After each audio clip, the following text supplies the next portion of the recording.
Halo Sobat Lukper Media, gimana belajarnya? Apakah masih semangat atau ada kendala? Oke.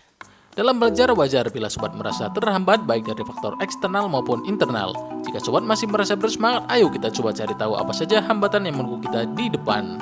Dan berikut adalah hambatan dalam belajar sebagai programmer. Yang pertama, putus asa dan merasa kamu tidak memiliki skill yang dibutuhkan. Awal-awal masuk dunia programming terlihat sangat mudah, bukan? Apalagi jika kita melihat gaji para programmer yang terbilang besar dengan hanya duduk di depan monitor komputer. Namun semakin Sobat masuk lebih dalam ke dalam dunia programming, Sobat akan mengetahui bagaimana sulitnya dunia pemrograman. Oke. Sobat akan selalu bertemu dengan berbagai macam kode setiap hari. Oke. Belum lagi Sobat dihadapkan dengan logika berpikir yang benar-benar berbeda dari biasanya. Oke. Sampai mungkin Sobat berpikir Sobat tidak berbakat dalam dunia pemrograman. Stop it. Get some help. Tapi tenang dulu, itu hal yang wajar jika terlintas dalam pikiran. Kurangnya kepercayaan diri ini biasa terjadi terutama ketika Sobat baru belajar coding. Semua programmer profesional mungkin mengalaminya, namun Sobat terus berusaha karena tidak ada orang sukses tanpa kerja keras. Yang kedua, kesulitan mengingat hal yang sudah dipelajari.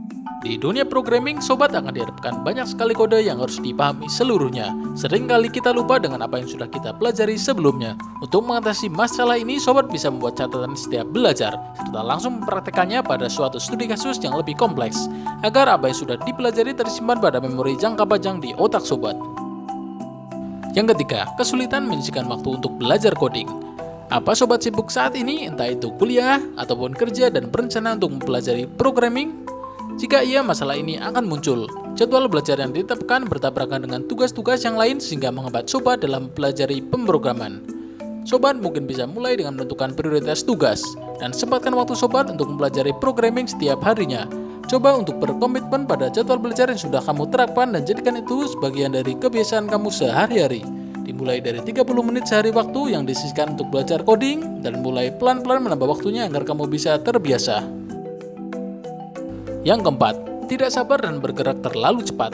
Dunia programming selalu bergerak bahkan saat kalian tidur. Namun hal ini bukan berarti kalian harus terus belajar bahkan sampai tergesa-gesa. Perlu dipahami bahwa dunia pemrograman bergerak karena inovasi yang telah dibuat oleh orang-orang di luar sana. Untuk jadi seperti mereka, Sobat harus bersabar untuk memahami secara mendalam apa yang Sobat pelajari dan jangan terburu-buru.